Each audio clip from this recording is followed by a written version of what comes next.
اس صورت کا نام طلاق اس لیے رکھا کیونکہ صورت میں طلاق کے احکامات ہیں، اس مناسبت سے صورت کا نام سورۃ الطلاق رکھا۔ حضور علیہ الصلاۃ والسلام کا فرمان ہے، تمام جائز چیزوں میں اللہ تبارک و تعالیٰ کو سب سے زیادہ ناپسند طلاق ہے۔ جب بندہ بغیر کسی عذر سے کسی کو طلاق دیتا ہے تو فرمایا اللہ کا عرش ہل جاتا ہے۔ اس لیے شریعت کا حکم ہے جس حد تک کوشش ہونی چاہیے طلاق سے بچنا چاہیے اور میاں بیوی کو سمجھانا چاہیے۔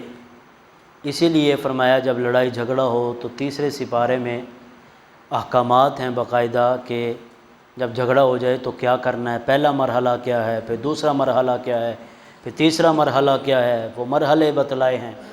کیسے تم نے صلح کروانی ہے، کیسے دونوں طرف سے بات سنی ہے، کیا معاملات کرنے ہیں، دونوں طرف سے حاکم کس کو بنانا ہے، وہ ساری چیزیں اللہ نے بتلائی ہیں۔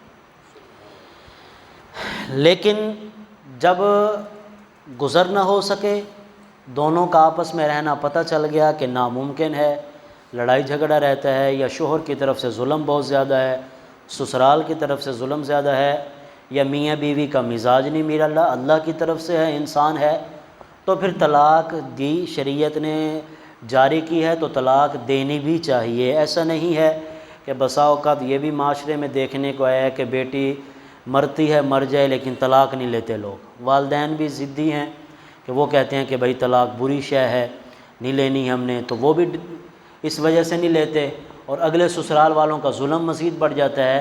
ایسا بھی شریعت میں حکم نہیں ہے، معتدل راستہ ہے کہ جتنا ہو سکے طلاق سے بچا جائے۔ لیکن پتہ ہے کہ اگر سسرال کی طرف سے ظلم ہے، یہ شوہر مارتا بہت زیادہ ہے، بسا اوقات سننے میں آیا کہ کرنٹ لگوائے جاتے ہیں باقاعدہ، ایسے عورت کا معاملہ بھی آیا ہے۔ اب ایسے والدین کو چاہیے کہ وہ طلاق لے لیں، اب شریعت قوم ہے۔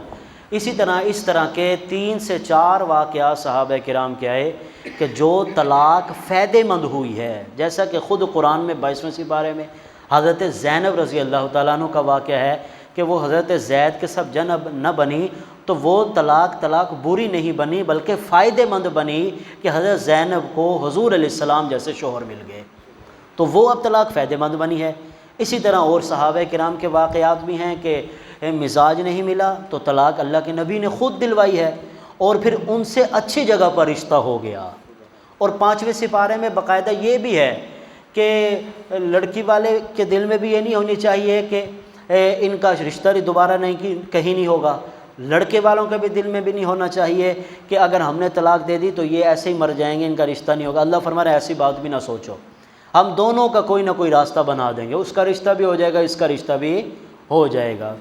تو بہرحال طلاق معتدل چیز ہے، بسا اوقات دینے کی ضرورت بھی پڑتی ہے تو اس میں دینی بھی چاہیے۔ تو دینی کیسے ہے؟ تو اللہ کے نبی علیہ السلام نے فرمایا سب سے آسان طریقہ یہ ہے کہ آدمی اپنی بیوی کو طلاق ایسے طہر میں دے۔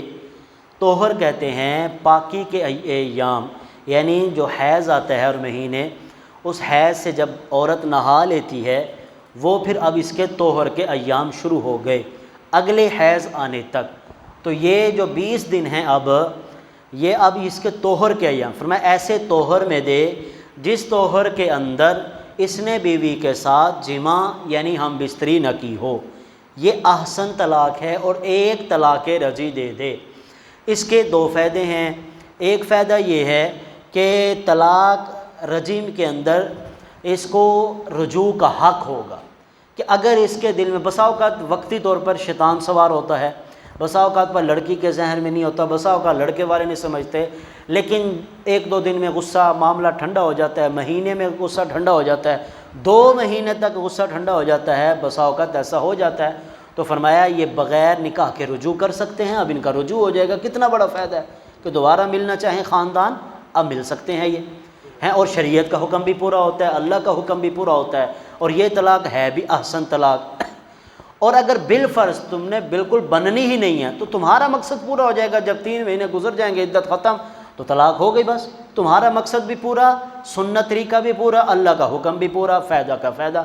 بالفرض عدت ختم ہو گئی، دوبارہ سال بعد 2 سال بعد ایسے معاملات بھی آتے رہتے ہیں کہ غصے میں طلاق دے دی، بعد میں پچھتاتے ہیں، کوئی حل نکالو، میں بعد میں ان کی عقل آیا کہ یار اب تو دوبارہ ہم نباہ کر لیتے ہیں، دوبارہ جڑ جائیں، تو اب یہ بغیر حلالے کے آپس میں رشتہ ہو سکتا ہے، نکاح ہو سکتا ہے۔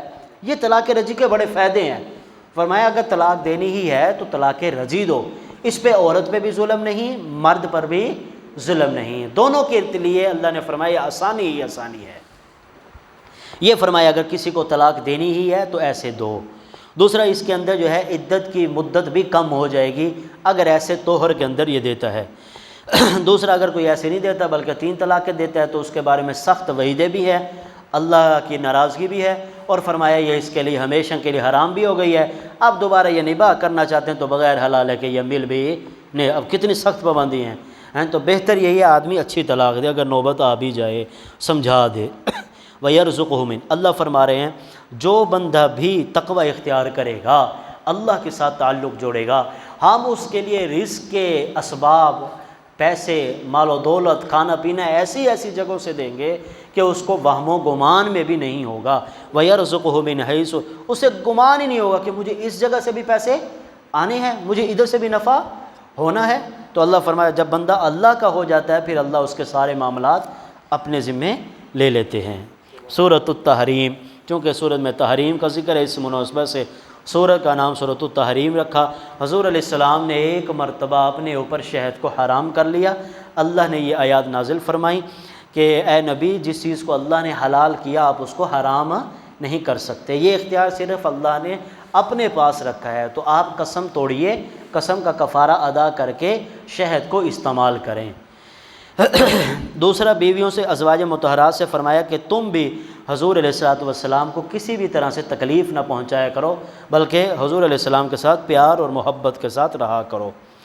یا ایھا الذین آمنوا قوا انفسکم واہلیکم نارا وقودھا الناس والحجارہ، اللہ فرما رہے ہیں اپنے آپ کو جہنم کی آگ سے بچاؤ نیک اعمال کر کے۔ دوسرا اللہ فرما رہے ہیں جس طرح تم اپنے آپ کو اگر بچا رہے ہو، بسا اوقات بندہ نیک ہے، فرمایا اس کو چاہیے وَأَهْلِكُمْ، اپنے بیوی اور بچوں کو بھی جہنم سے آگ سے بچانے کی کوشش کرے، محنت کرے کہ میرے بچے بھی اور میری بیوی بھی۔ حتیٰ کہ مفسرین کرام نے فرمایا اپنے سے زیادہ اولاد کے نیک ہونے کی فکر کرے، کیونکہ اولاد اس کے لیے کل قیامت کے دن جہنم کا ذریعہ بھی ہے، جنت کا ذریعہ بھی ہے، تو اپنے سے زیادہ اولاد کی فکر کرے، وہ نیک بن جائے بس۔ یا ایھا الذین آمنوا توبوا الی اللہ توبۃ نصوحا، اس آیت مبارکہ میں اللہ فرما رہے ہیں مومنوں سے کہ اے مومنو اللہ کے سامنے پکی توبہ کرو، پکی ٹھکی، کچی توبہ نہ کرو۔ جب پکی توبہ کرو گے تو اللہ فرما رہے ہیں پھر تمہارے لیے انعامات ہیں، تمہارے لیے نہریں ہیں، طرح طرح کے میوہ جات ہیں، ہر طرح کی اللہ تمہیں نعمت دیں گے۔ آخر آیت کے اندر اللہ فرما رہے ہیں خواتین 2 طرح کی، تو اللہ فرما رہے ہیں ایک خواتین وہ ہیں کہ جو جیسے کہ فرعون کی بیوی، جیسے کہ مریم بنت عمران، اللہ فرما رہے ہیں یہ نیک خواتین گزری ہیں۔ مریم بنت عمران یہ بڑی نیک پارسا خاتون، پاک باز، جن کی تعریف خود قرآن نے کی ہے، اور یہ فرعون کی بیوی مسلمان تھی اور جنت میں جائے گی، اور فرمایا کل میدان حشر میں قیامت والے دن یہ حضور علیہ السلام کی زوجہ مطہرہ بنیں گی۔ تو فرمایا اے خواتینوں تم بھی مریم بنت عمران اور فرعون کی بیوی جیسی اپنے اندر عادتیں بنا لو۔ اس کے مقابلے میں اللہ فرما رہے ہیں لوط علیہ السلام کی بیوی ہے، نوح علیہ السلام کی بیوی ہے، وہ کافرہ تھیں، نافرمان تھیں، اللہ فرما رہا ہے خواتینوں ان جیسی نہ بننا۔ سورۃ الملک، چونکہ سورت کی پہلی آیت میں الملک کا لفظ ہے، اس مناسبت سے سورت کا نام سورہ ملک رکھا۔ ہر روز عشاء کی نماز کے بعد پڑھنے پر قبر کا عذاب نہیں ہوگا، اس لیے اس کی عادت بنا لینی چاہیے۔ پہلی آیت میں اللہ فرما رہے ہیں بابرکت ہے وہ ذات جس کے قبضہ قدرت میں ساری کائنات کی بادشاہت، زندگی کا مالک، موت کا مالک۔ اللہ فرما رہے ہیں پھر تمہیں زندگی دی، موت دی۔ زندگی کیوں دی؟ لیبلوکم ایکم احسن عملا، تاکہ تمہارا امتحان لے کہ تم میں سے سب سے حسین عمل کون کرتا ہے، احسن عمل کون کرتا ہے، اچھا عمل کون کرتا ہے۔ اس آیت کی تفسیر میں مفسرین کرام نے لکھا ہے کہ اللہ تبارک و تعالیٰ قیامت کے دن اعمال کی زیادتی نہیں دیکھیں گے، بلکہ اعمال میں وزن دیکھیں گے کہ کس کے عمل میں وزن زیادہ ہے۔ بسا اوقات ایک آدمی 1 کھجور صدقہ کرتا ہے، دوسرا آدمی 1 لاکھ صدقہ کرتا ہے، تو فرمایا یہ 1 کھجور والا 1 لاکھ سے ثواب میں بڑھ جاتا ہے۔ جیسا کہ صحابہ کرام کا ہم مقابلہ نہیں کر سکتے۔ انہوں نے ایک کھجور بھی اللہ کے راستے میں دی، ہم اپنی ساری جائیداد بھی دے دیں ان کی ایک کھجور کا مقابلہ نہیں کر سکتے۔ کیوں؟ یقین اور اخلاص اتنا تھا ان کے اندر۔ تو فرمایا اللہ دیکھیں گے کہ تمہارے اندر اخلاص کتنا ہے، وزن کتنا ہے، خشوع کتنا ہے، خضوع کتنا ہے، احسن کتنا ہے، کہ نماز کیسے پڑھتے ہو، 1 منٹ میں 4 رکعتیں پڑھتے ہو یا یہ 2 منٹ میں 2 رکعتیں پڑھتے ہیں۔ یہاں پر دیکھیں نا آپ کبھی جو ہے ظہر کے نماز میں کبھی آؤ تو 2 منٹ میں آدمی 4 سنتے پڑھتے ہیں اکثر۔ تو یہ کون سی نماز ہے؟ یہ نماز نہیں ہے، یہ مذاق ہے۔ نماز تو وہ کم از کم 1 منٹ میں 1 رکعت تو ہو، کم سے کم ہے، یہ 4 منٹوں میں 4 رکعتیں، یہ کم از کم ہے۔ تو یہ احسن نماز ہے، خشوع خضوع والی نماز ہے۔ سورۃ القلم، چونکہ سورت کے اندر قلم کا ذکر ہے، اسی مناسبت سے سورت کا نام سورۃ قلم رکھا۔ قلم کا ادب کرنا چاہیے، جو پنسلیں ہوتی ہیں لکھنے والی، ہر پنسل اور بچوں کو بھی سکھانا چاہیے کہ بچوں یہ پنسل جب استعمال کر لو اسے نیچے نہیں پھینکو، پیروں کے نیچے۔ اس کا ذکر قرآن میں ہے، سورۃ علق میں ہے، پھر اللہ نے یہ سب سے پہلے بنائی ہے قلم، تو اس کا ادب اور احترام ضروری ہے۔ پھر اس آیت شروع کے اندر اللہ تبارک و تعالیٰ مشرکین مکہ کی کچھ برائیاں بیان اللہ فرما رہے ہیں، یہ تانا بازی کرنے والے ہیں، یہ چغل خور ہیں، یہ بدبخت ہیں، یہ ذلیل و رسوا ہیں۔ تو اللہ فرما رہے ہیں یہ 2 منہ والے ہیں، کبھی ادھر ہو جاتے ہیں کبھی ادھر ہو جاتے ہیں۔ اللہ نے ان کی بری خصلتوں کا بیان فرمایا ہے۔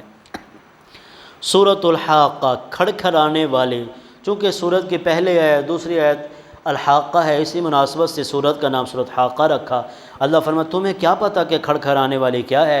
ایک وقت آئے گا، قیامت آئے گی، پھر تمہیں پتہ چلے گا جب ساری دنیا کے ہوش و حواس ختم ہو جائیں گے۔ وما ہم بسکار، اللہ فرما رہے ایسے ہوں گے جیسے نشہ پیا ہو، حالانکہ نشہ پیا نہیں ہوگا، لیکن اللہ کا خوف ڈر اتنا ہوگا جیسے یہ نشے ہی پھر ایسے پھر رہے ہوں گے، گر رہے ہوں گے، کسی کو کسی کا ہوش نہیں ہوگا۔ اللہ فرمائے قیامت واقع ہوگی، پھر اس میں جس کو نیک دائیں ہاتھ میں اعمال نامہ مل گیا، اللہ فرمائے وہ ہمیشہ کے لیے کامیاب ہے، جس کو بائیں ہاتھ میں ملے گا وہ فرمائے ہمیشہ کے لیے ناکام ہو گیا۔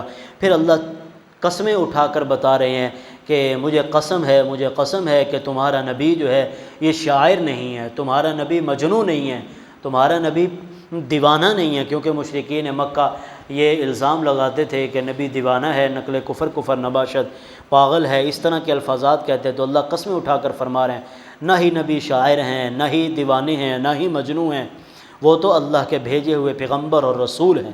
سورۃ المعارج معنی چڑھنا، چونکہ سورت میں المعارج کا لفظ ہے، مناسبت سے سورت کا نام سورۃ المعارج رکھا۔ پھر سورت کے اندر اللہ تبارک و تعالیٰ فرما رہے ہیں کہ انسان کو ہم نے کمزور بنایا ہے، گناہ ہو جائے گا، انسان ہے لیکن توبہ کر لے، اللہ کے سامنے رو لے، جیسا کہ یہ ایام رونے کے ہیں، اللہ کے سامنے گڑ گڑا لے، اللہ سے مانگ لے، تو اللہ فرما رہے ہیں اللہ اسے معاف کر دیں گے۔ نماز نہیں پڑھتا تھا، توبہ کر لے، نمازی بن جائے۔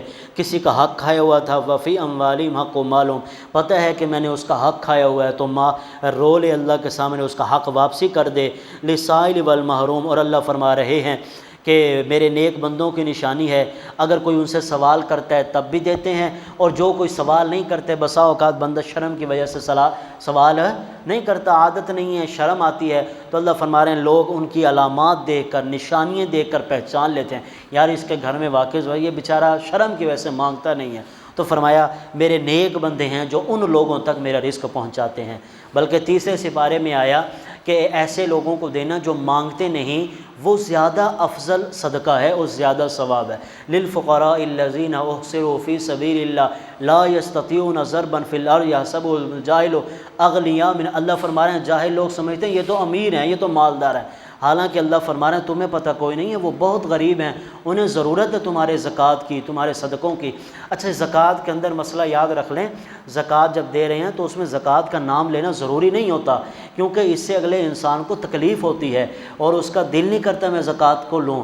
تو فرمایا جب تم کسی کو زکوٰۃ دیتے ہو تو یہ کہو بس یہ تمہاری عیدی ہے، یہ تمہارے لیے تحفہ ہے، یہ تمہارے لیے ہدیہ ہے، بس تمہارے دل میں تو ہے نا کہ یہ زکوٰۃ دے رہا ہوں، بس اس کو زبان سے زور سے نہیں کہو کہ زکوٰۃ کے پیسے میں ایسے دے دو۔ تو فرمایا وہ بغیر مانگنے والوں کو دیتے ہیں تو ان کو زیادہ ثواب ہے۔